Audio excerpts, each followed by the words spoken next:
ઘણી વખત 18 વર્ષ પછી તમારા ઘરની અંદર છોકરા હોય ને એની સાથે પછી મિત્રતા કરી લેવી, પછી બહુ એને અંડર પ્રેશરમાં બહુ ન રાખો, તારે આ જ કરવાનું છે, તારે આ જ કરવાનું છે. પછી મુક્ત સંગો જીતેન્દ્રિય, એની રીતે એને જીવવા દો. તમે બધું તૈયાર કરીને આપશો તો પછી કઈ નહીં કરી શકે.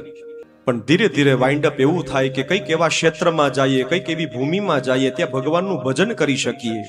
નિતરામ પિબત્વા નિત્યઃ, ભગવાનનું ભજન કરો. અને તમે કોઈક સાધુ પુરુષના, કોઈક એવા વ્યક્તિ પાસે જાઓ કે જ્યાં તમે ભગવાનનું ભજન થાય, પછી લૌકિક દુનિયાથી દૂર રહો.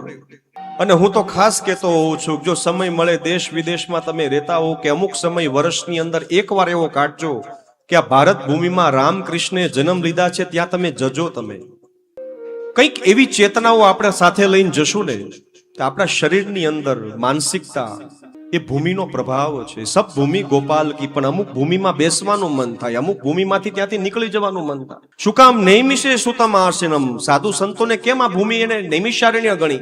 કારણ કે એ ભૂમિનો અંદર પ્રભાવ છે.